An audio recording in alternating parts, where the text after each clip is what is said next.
వీళ్ళు ఇలాంటి డెసిషన్లు తీసుకుని ఓ గ్రూప్ ఫామ్ అయ్యి ఆపోజిట్ గా కూర్చుని మేము మీతో కలం అంటున్నారంటే గ్యారంటీ ఓ డిమాండ్లు ఉంటాయిగా. పిల్లలు మీకేమైనా డిమాండ్లు ఉన్నాయా? మాకు స్వేచ్ఛ కావాలి. అంటే ఇలా కాదు మేడం, ప్రాపర్ గా కూర్చోపెట్టి పద్ధతిగా అడిగితే చెప్తారు మొత్తం డిమాండ్లన్నీ. ఓకే, అది బెటర్ కదా. ఓకేరా, మీ డిమాండ్లు వింటాను, వాళ్ళ ఆన్సర్లు వింటాను. ఆ సెటప్ తీసుకురండమ్మా.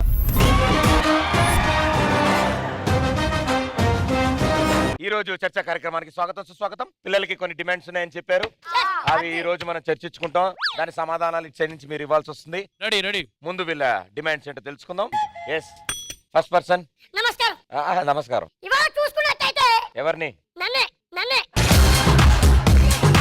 ఇవాళ చూసుకున్నట్టయితే ఇది నా బర్త్డే బిల్లు 3000 రూపాయలు. అన్నగారు కేకు 300 రూపాయలు. కేకు, చాక్లెట్లు ఇంకో 200 రూపాయలు. మిక్చర్ పొట్టం కటోరాలు అవి ఒక 500, 1500 డ్రెస్ మొత్తం కలిపి 3000 రూపాయలు అయ్యింది అన్నయ్య గారు. ఇది చూస్తే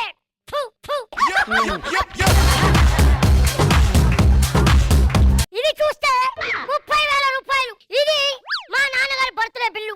అవసరమా? అవసరమా? కూర్చోండి. ముందు అక్కడ ఏంటో వినాలి కదా. కళ్ళు పెద్ద పెద్ద చూస్తున్నావు, చూస్తే భయపడి ఇక్కడ.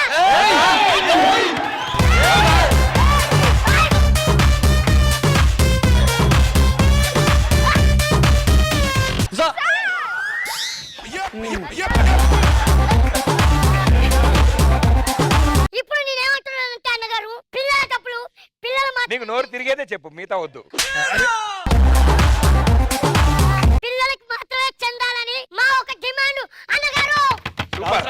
ఓకే ఓకే ఓకే, అర్థమైంది అర్థమైంది. కూర్చోండి, కూర్చో.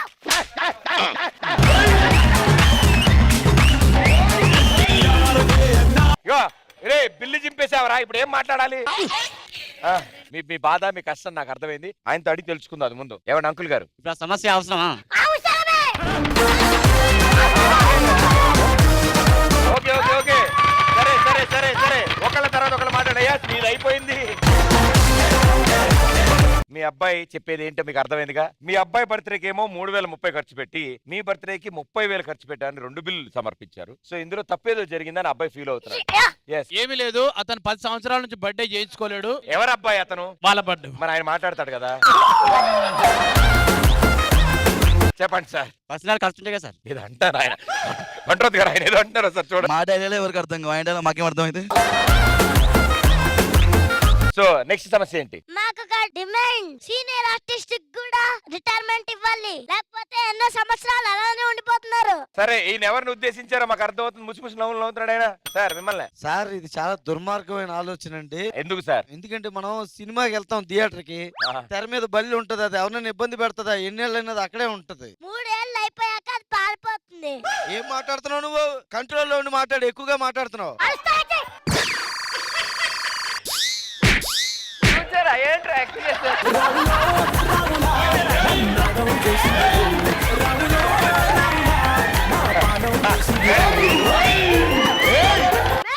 కళ్ళు పెద్ద పెట్టి చూస్తే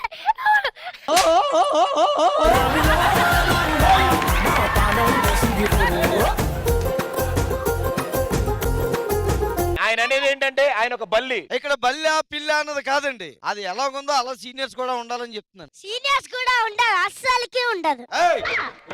అరే నేనెందుకు కూర్చోవాలి, మీరు నుంచోండి, అయితే నేను కూర్చుంటాం. అయ్యా బాబోయ్! ఒరే నాన్న, ఎప్పటికైనా సరే ఆ బల్లిని అని చెప్పి తరివేద్దాం మనం. సరే సరే. ఓకే ఓకే, ఎట్టి పరిస్థితుల్లో ఆ సుజాత ఎవరు, అడ్రస్ ఎవరు కూడా కనుక్కుందాం మనం. కనుక్కొని వాళ్ళ ఇంట్లో హ్యాపీగా డోక్లాలు. వాడు సెటిల్ అయిపోతాడు. వాడు కూడా సెట్ అయిపోదాం అనుకుంటున్నాడు. Okay next. నేను చెప్పబోయే విషయం తిండి గురించి కాదు, ఈత గురించి కాదు, ఒక ఆర్టిస్ట్ కి అతి ముఖ్యమైన విషయం గురించి. ఏదో అంటున్నాడు తెలుగులో. ఎస్ చెప్పండి. నేను ఒక సెల్ఫీ ఇయటానికి 5 సంవత్సరాలు పట్టింది. ఎన్నో షోలు చేసి ఎంతో కష్టపడితే గానీ నిన్న నాతో ఒక్కళ్ళు కూడా సెల్ఫీ తీసుకోవట్లేదు. ఫ్రేమ్ లో పట్టట్లేదేమరా? మొన్న మా అమ్మతో 10 సెల్ఫీలు తిరుగుతున్నాడు అధ్యక్ష. అవునవును, ఆవిడ అసలు స్టేజ్ మీద ఒక్కసారి చాలా పెర్ఫార్మెన్స్ ఇస్తుంది ఆవిడ. ఎలా కుదురుతుంది?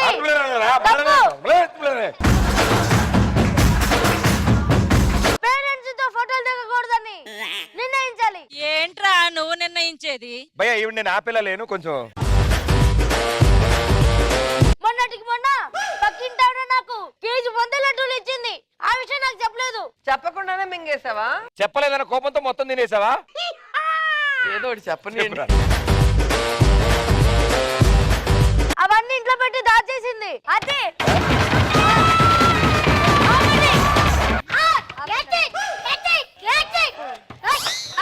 నరేషా, ఇలాంటి పిల్లల వల్లనే ఇలాంటి ఆర్టిస్టులకు ఇబ్బంది పడుతున్నారు తెలుసా? తను ఆర్టిస్ట్ అనే పదాన్ని తొలగించబడింది. అరే వీళ్ళందరిలో పెద్దవాడిని ఉన్నా నేను ఇక్కడ. మీరేం మాట్లాడినా ఇటు తిరిగి మాట్లాడితే ఎలా సార్?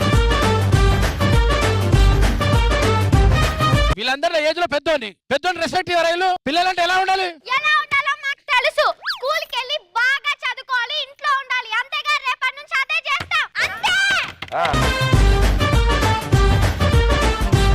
సమయం తక్కువగా ఉండడం వల్ల నెక్స్ట్ ఏంటో సమస్య విందాం. అన్నగారు నాది ఒకటే డిమాండ్. ఏమిటి?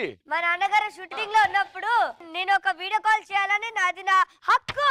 అంటే వీడియో కాల్ చేస్తే మొత్తం తెలిసిపోద్దని ఎత్తడు. వాళ్ళు చెప్పే పాయింట్స్ వాళ్ళ దగ్గర కరెక్ట్ గా ఉన్నాయి. మేము ఖండిస్తున్నాం అలా కాళ్ళు తడాలు కుడుతున్నాం.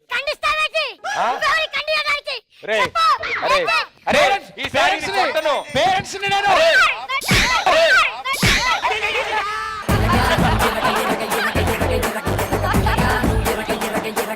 లాగి ఇలా కూర్చో. ఈ డిమాండ్స్ ని పేరెంట్స్ కి వదిలేస్తున్నాం. ఇది వీళ్ళిద్దరూ కలిసి సమరస్యంగా ఇంట్లో కూర్చొని చర్చించుకోవాల్సిన విషయం. మా కమిటీ ప్రెసిడెంట్ రోజా గారిని దీని గురించి ఒక నివేదికని సమర్పించవలసిందిగా కోరుతున్నాను. ఇది ఖాళీది, ఇంకోసారి చూపికనా. Judgement is yours madam. ఇంతవరకు వీళ్ళు కోరుకున్నవన్నీ విన్నాను, కానీ అవి ఏవి కూడా జరిగేటివి కాదు. సో మీరు బాగా ఆలోచించుకొని ఏదన్నా ఒకటి మీకు ఏం నచ్చుతుందో చెప్పండి, అది మేము పాస్ చేస్తాం. మా కమిటీ నిర్ణయంతో ఓన్ అడగబోతున్నాం. సుధీర్ అన్న మేడం ఆది గారి స్కిట్ లో చేయాలని మా ఒక రిక్వెస్ట్. సూపర్. నన్ను కదా అడగాలి శాంక్షన్ అని, నువ్వు శాంక్షన్ చేస్తే ఎలాగా? ఇలాంటి పర్లేదు మేడం, నాదేం పోయింది.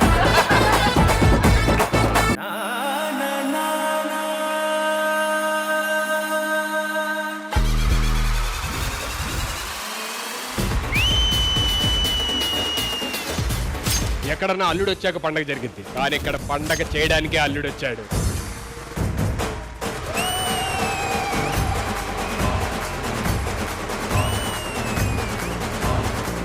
ఈ సంక్రాంతికే ఎవరైనా రానే, అస్సలు తగ్గేదేలే.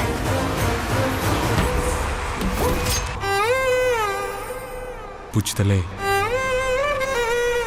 కథ నవ్వే నీకోసం